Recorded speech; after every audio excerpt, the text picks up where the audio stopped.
Olá pessoal, bom dia a todos. Meu nome é Lucas e hoje eu vou falar sobre um estudo de caso de implementação de um banco de dados no SQL, no caso da empresa FreeTaste.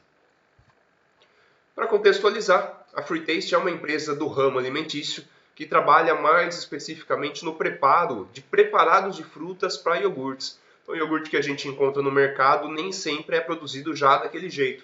Em algum momento pode ser feito um preparado e esse preparado misturado com uma massa branca.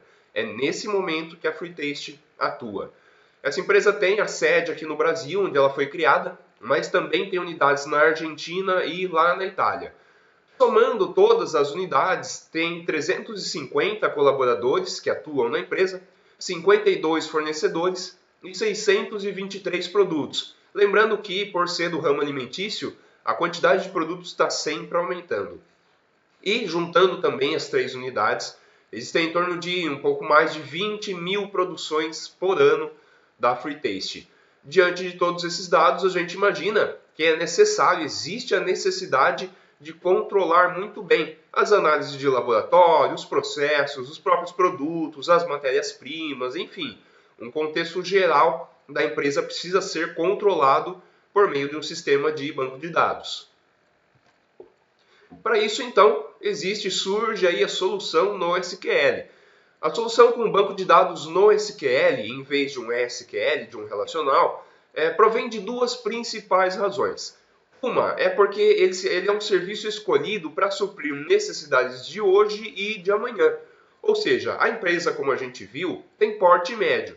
Entretanto, pode ser que amanhã ela entre em expansão, vá para outros países, coloque muito mais produtos no mercado, enfim, não dá para saber. Então é necessário ter essa escalabilidade de subir, né, de aumentar e expandir a empresa. E o segundo motivo foi o dinamismo que um NoSQL traz.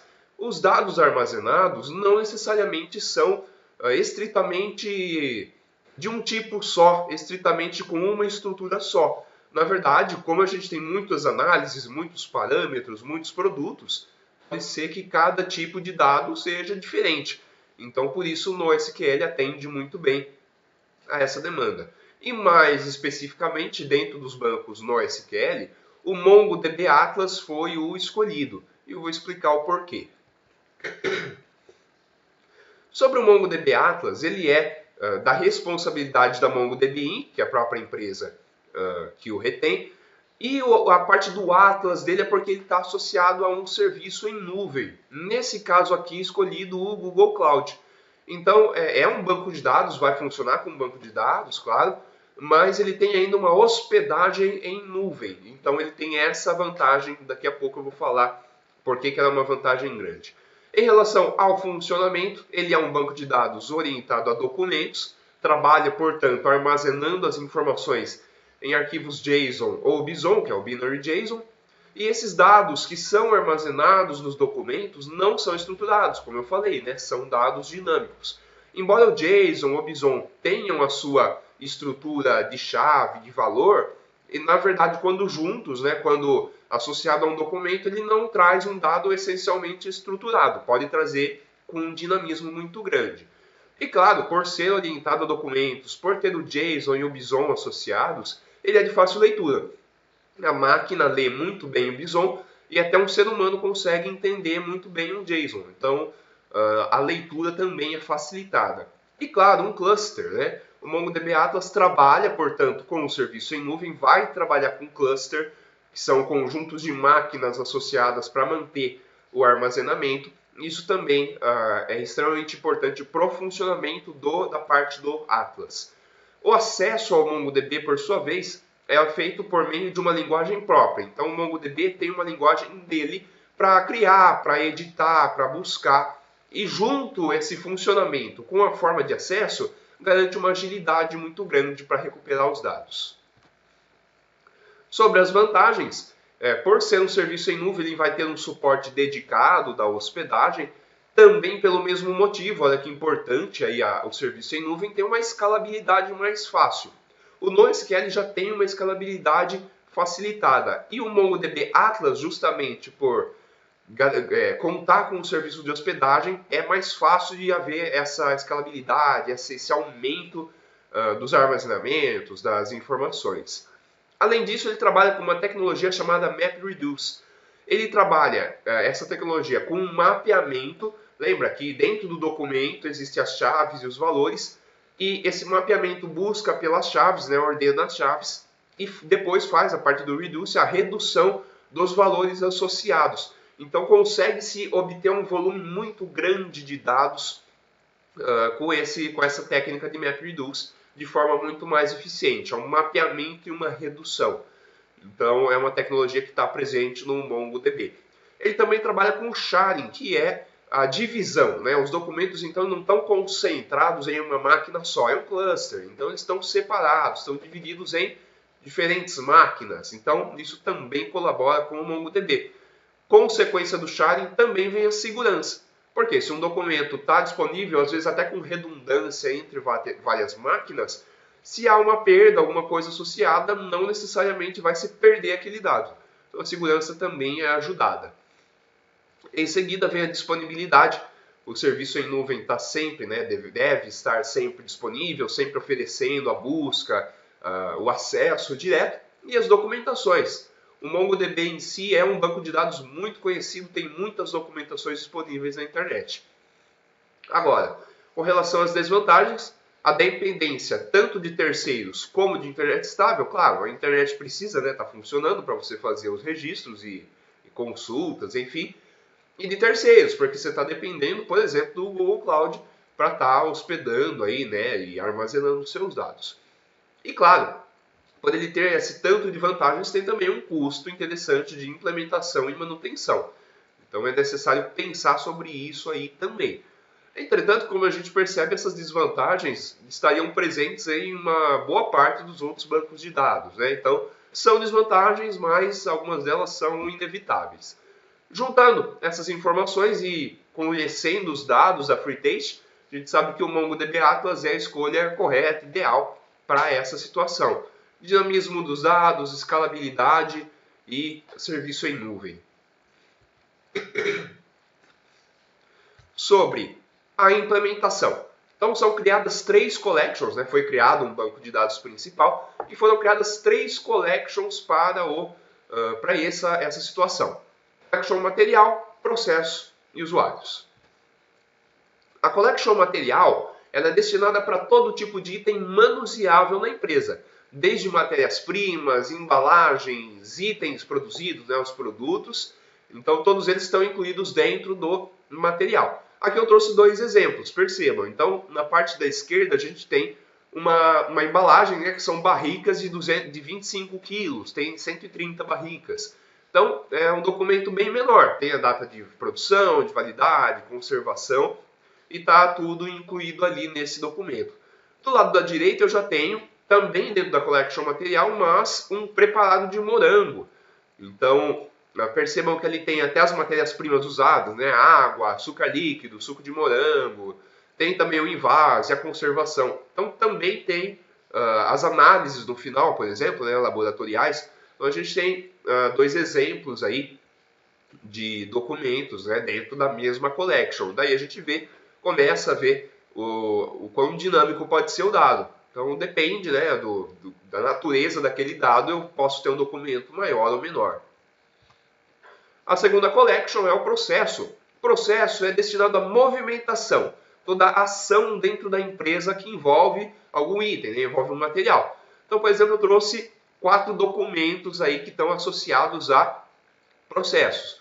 Na parte da esquerda é um transvase e um reprocesso, né? Reprocesso quando o produto volta, o transvase também.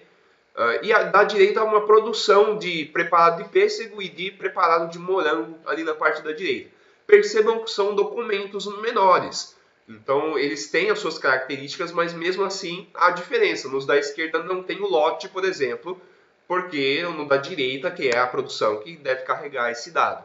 Então são documentos menores, né? Essa collection está menor, justamente por isso, mas também fazem parte aí da mesma collection, tá?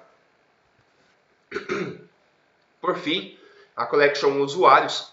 Claro, todo sistema precisa ter pessoas associadas e tem que ter o registro dessas pessoas. Então a gente tem 2 exemplos aí. No da esquerda a gente tem o Mário, E tem a descrição de cargo, de admissão, de salário, o supervisor, quem é o supervisor. E na direita a gente tem a do Kleber, que também é um outro funcionário, outro colaborador. Tem também toda a questão do supervisor, da admissão, e perceba a diferença. O Kleber tem independentes. Ele tem 2 filhos, a Maria Clara e o Antônio. Então, eles estão declarados ali, né, junto com o registro do Kleber. Mas percebam que existem nos dois um subdocumento experiência com o local. Ou seja, tem como armazenar os lugares que as pessoas trabalharam antes, meio que formando um mini currículo da pessoa. E essa ideia pode expandir, né? Pode-se criar, por exemplo, em vez de só local de experiência, pode-se colocar os cursos que a pessoa fez, a formação que ela tem, treinamentos que participou. Então isso aí não tem limites. Nenhum deles tem, por exemplo, treinamentos, mas é possível que tenha algum outro usuário. Em relação ao manuseio de dados, a gente tem os comandos básicos, né, do MongoDB Atlas. Então, a criação com o insert one, a atualização com o update one, a busca por meio do comando find e o delete também pelo comando delete. Percebam que eles têm a opção one ali, né, e é possível também, no caso da criação, atualização e o delete, utilizar o delete, o insert update many para fazer as atualizações, utilizar todos de mais de um documento de uma vez. E na direita a gente tem um exemplo de comando, né? A gente tem a variável DB, que é associada à conexão com o banco de dados, ela que traz o banco de dados, e claro, ela vai variar com a linguagem de programação que for escolhida, né? A forma de fazer a conexão, mas de toda maneira, DB, ponto, a collection que está sendo utilizada, ponto, o comando. No caso, estou usando o insert one para colocar um registro na collection processo, com o código, a data, a descrição e o item. Então, essa é a maneira de executar os comandos, né, do CRUD aí do MongoDB. Com relação aos resultados, a gente tem uma sequência de informações. Ao longo da implementação, do pensamento dos dados, da observação do banco de dados no SQL, primeiro, tem um dinamismo muito grande dos dados. Então, quando a gente vai pensar no banco de dados, pensar sobre as definições dele, o dinamismo ajuda. Então, algumas informações dá para pensar em encaixar em um lugar, em outro, então esse dado aí ajuda na definição. Depois, existe a necessidade de decidir se você vai alinhar documentos, por exemplo, no caso lá dos dependentes, né, um documento alinhado, ou estabelecer um tipo de relação entre eles, tá? Isso tem que ser decidido na hora de organizar as bases do banco de dados no SQL, no caso, principalmente aí dos documentos. Então a gente tem que alinhar ou então estabelecer relação, mas a relação tem que ser feita na programação. Depois, para os desenvolvedores, é importante que pode ser, né, difícil imaginar como fazer a movimentação de um banco de dados no SQL quando já se tem o conhecimento do SQL, né, que tem tabela, relação de chaves, porque é um pouco diferente, né, bem diferente, e tem que observar, porque nem sempre tudo que se utiliza no relacional pode se usar no não relacional. E por fim, 2 observações sobre o MongoDB. Ele é de fácil contato e linguagem fácil. Então, mesmo que a pessoa não tenha experiência, mesmo que não conheça o banco de dados, claro, né, ele não é extremamente simples, mas ele tem uma linguagem amigável, ele tem mecanismos amigáveis, collections, então consegue-se, mesmo sem ter muito contato, entender o que está acontecendo. E essa é uma grande vantagem do MongoDB, até mesmo para o cliente, inclusive. Por fim, finalizo falando aqui, né, com essa frase: grandes desafios carregam grandes oportunidades. Então estamos tendo o desafio da Big Data, com redes sociais e afins, e junto veio a grande oportunidade de utilizar os bancos de dados não relacionais. E esperamos aí que continuem vindo grandes desafios e continuem vindo grandes oportunidades de melhoria. Muito obrigado.